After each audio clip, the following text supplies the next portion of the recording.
I've acquired new evidence that leads me to believe it is the Scion itself that is in some strange way a vast library of information to rival even Alexandria. I am now convinced that if I can obtain it, I will finally discover what happened to my beloved Amelia. And so here we are at St. Francis's Folly. Now that little dialogue there by Richard Croft is just a nice little reference to Tomb Raider Legend, because at this point Crystal Dynamics were basically repurposing the original Tomb Raider to fit into the new story that they'd created, really.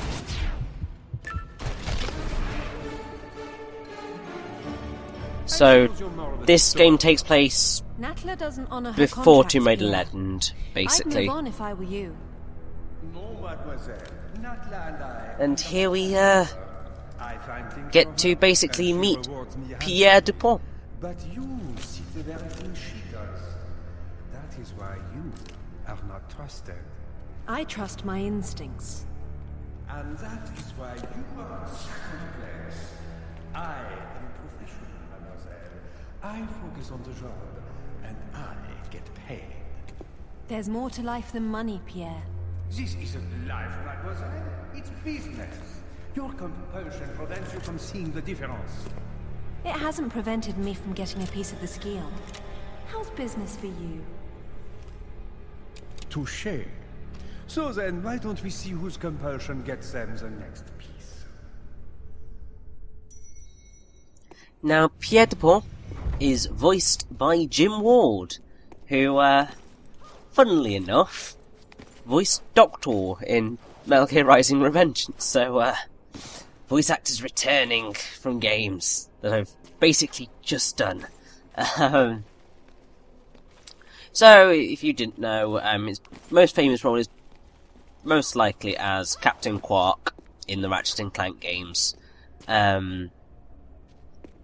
He's also the voice of Agent 13 in Mad World, and The Greeks had an a bunch of other things. He's Jack Krauser in Resident Evil 4 and subsequent games, and that he's not really been in a whole lot else, really. Although he has been in movies and animated roles and so on and so forth, but those few are kind of his main roles, I would say. Now, Pierre Dupont, when his appearance was revealed to fans, a lot of people were pissed off, because his design was rather radically changed from the original Tomb Raider. Basically, they made him completely bald, and so a lot of fans were just like, he doesn't look like Pierre. He looks more like this guy called Charles Kane, who appears in Last Revelation and Tomb Raider Chronicles, and he's also mentioned in Tomb Raider Anniversary. I personally think it's kind of a mixture of the two characters for the current Pierre design, but I would say he looks a lot more slimy and like someone who would actually exist. Now, the puzzle here is actually quite clever.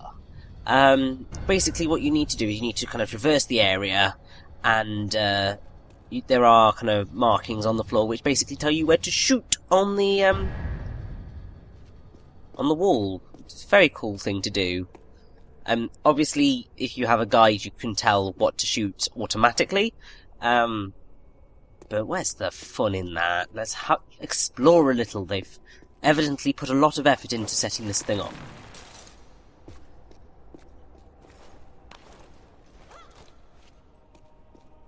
Also, there is a artifact hidden there which we need to get, which we are going to get. And that's going to be useful to us. So, St. Francis Folly is very, very interesting. So, basically it's this point where you can see the lack of care taken with some elements of the mythology of the game. Because you have a monastery that really would have been built in Greece. You've got a Norse god appearing in this temple, which is undoubtedly emphasizing the Greek mythology. And, yeah, it's going to bring up another character who's not Greek really either. It's rather odd. But there are some things that we can say with certainty. So the St. Francis of the name of the place is St. Francis of Assisi, because he's basically the only St. Francis, I believe. He was born Giovanni di Pietro de Bernardone, but he was nicknamed Francesco. He was an Italian Catholic friar and preacher, despite the fact that he was nicknamed the Frenchman. And so he lived between 1181 and around 1226. And yes, important saint who was canonized by Pope Gregory the Ninth, who, if I am getting my bearings correct in history,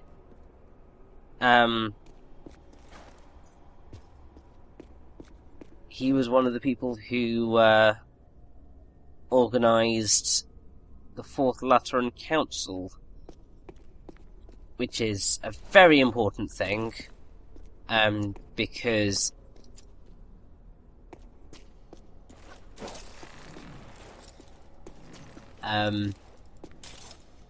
might be a bit out there. Still, it was important because basically it meant that a lot of people then had to have confessions once a year to basically cleanse their souls at the end of a year. Okay, that was Pope Innocent the Third. I thought it might have been Gregory, but Pope Gregory was important for a lot of things. The actual place itself seems to be rather heavily based on meteora, which literally means middle of the sky, suspended in the air or in the heavens above. Meteorite, essentially. Which is one of the largest and most important complexes of Eastern Orthodox monasteries in Greece. And you can definitely see the similarities when you look at them from the outside. Now, I don't think there's any degree of certainty about the place, but about the inspiration, but you would believe that it is so. There's also the implication that there could be elements of it based on Laverna, which is on Mount Penna. I think it's in Italy, which is actually associated with St. Francis of Assisi.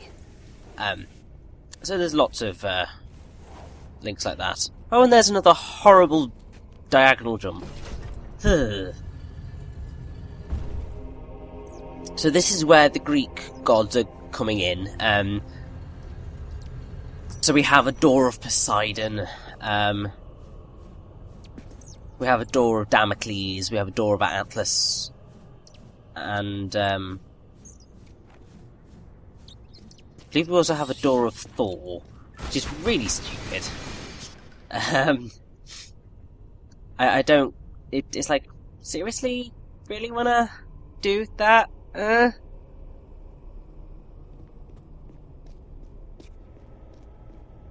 They're slightly insane with some of their things.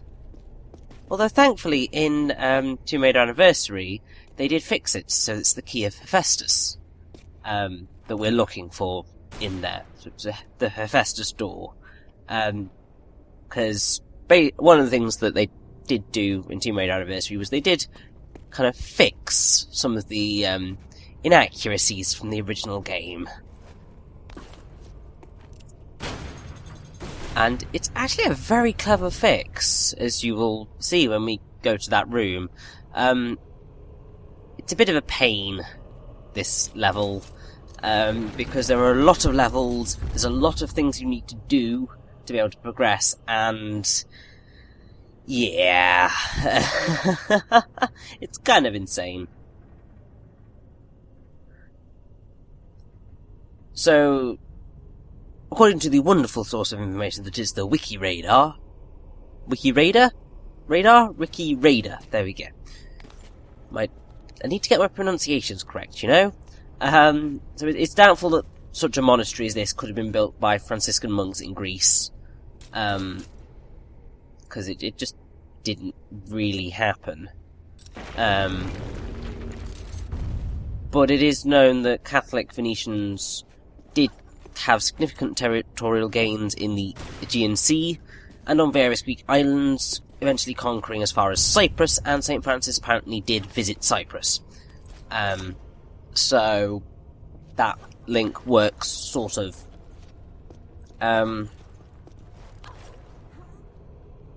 Also, we're going to come across Midas at some point soon,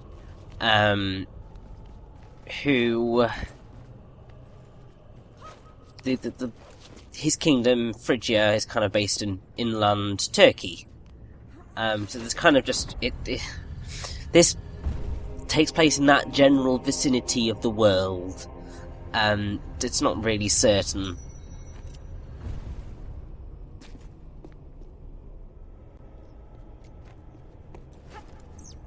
There could also apparently be St. Francis could be a reference to the number of animals in the game. Well, in this particular level, because you've got bats, and as we're going to find out, there are a lot more than bats in here. Not specifically to the saint himself, but also it could be a later name of the place, but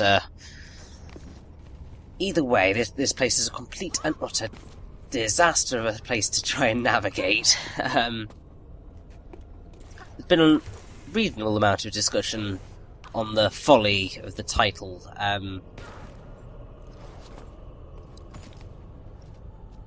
Because some people believe the folly to kind of talk about actually trying to get here, but also the ridiculous designs that are in it.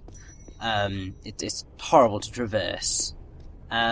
But in terms of architecture, a folly is something that's constructed primarily for decoration. So it transcends the normal range of garden ornaments or class that a building belongs to. But it's not really used in the sense of the original word. Maybe slightly. It's weird. The whole idea of follies is odd.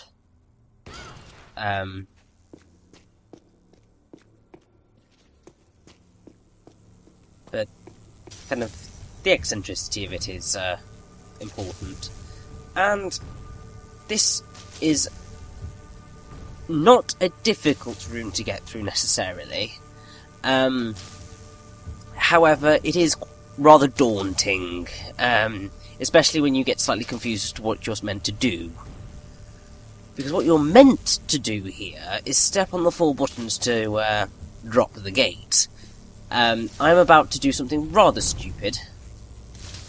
And not touch the buttons. Because I was just like, yeah, I'll just get across and then I'm safe. No, it's not the case. That's not how this room works. What we need to do is push the buttons.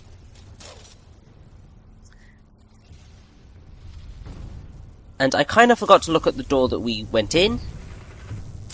But this, I believe, is the Hephaestus challenge, essentially. And you will see that shortly. Because you can see why there is the link to Thor. Well, at least the original was Thor. Because of all the lightning. Also, this room really isn't this difficult. I'm making it far more challenging than it ever needs to be. By just being generally clumsy. But we're through. We are safe. For the most part. And look, there's a hammer. This is why, this is the Hephaestus/Thor room, if I am indeed correct. Also, when you step on the plate, don't stay under it. You'll get smushed and you will die. As I, unfortunately, found out. Without realising. There are a couple of instances like that, where they trick you. I mean, even coming into this room, there was a little trap. So you pulled the switch, and the gate fell onto you, essentially. We were out of the way when that happened. But if you stay behind the, or try and stand behind the, wonderful gate, it will fall on you, and it will kill you. There's a lot of stuff in this game that tries to kill you in very horrible ways. It's perhaps not as horrible as it could have been. I mean, like, seriously, some of the deaths in the Tomb Raider reboot are awful. Although I don't think they will ever be quite as bad as one of the deaths that were, well, can occur, potentially will occur in this particular level. And I'm not lying when I say that it's horrible. If you don't know what it is already, then I would say think very carefully about the story of Midas, King Midas, and you will probably figure out what I'm getting at. Also, if you've played this game or the original game before, you'll know. Also, this level is really long. Like, I would argue that this is probably, maybe not quite, but probably the longest level in the game in terms of,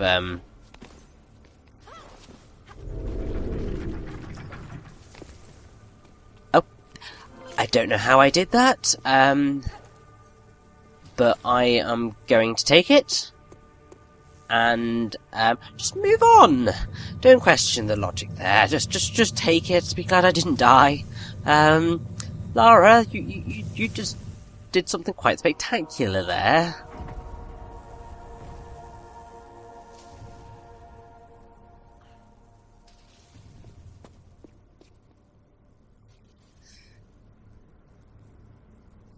Now, yeah, we need to step on the button of death again.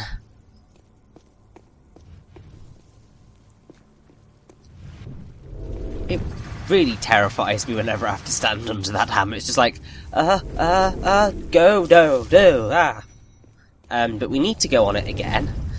Because, me being a slight idiot, didn't realise, oh, there's an artifact hidden over here. It's a very cheeky little hidden artifact, just neatly out of sight. I guess they felt, well, we gave them an easy ride getting the first one, sort of. It was nicely in plain sight behind a gate. We're gonna hide this one out of view. Yeah! It's fine. It's a kind hiding place without being kind of too easy. Well, too easy.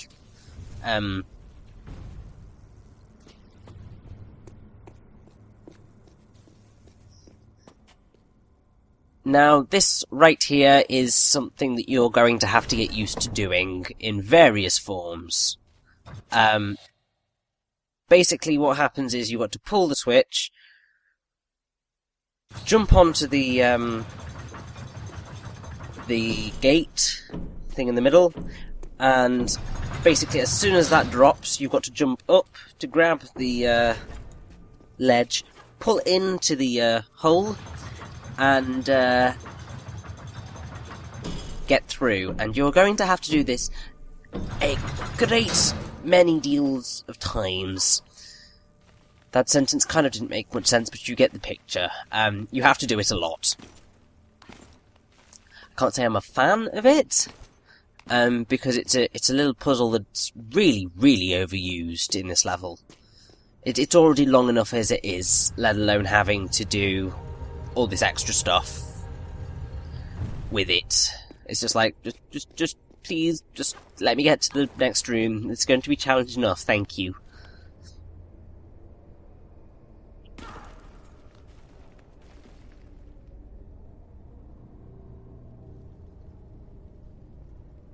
So whilst we were in the Hephaestus room, I should probably gone into a little bit more about Hephaestus. So Hephaestus is god of fire and blacksmiths. Obviously, there is a slight thing, even though the lightning association is odd because Hephaestus is god of fire. Because he makes Zeus's thunderbolts, I guess the link works reasonably well. And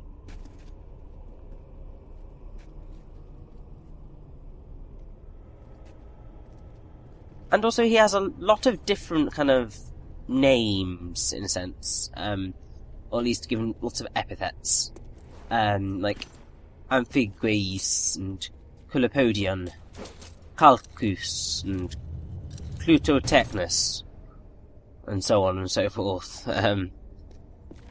But if I'm recalling correctly, he was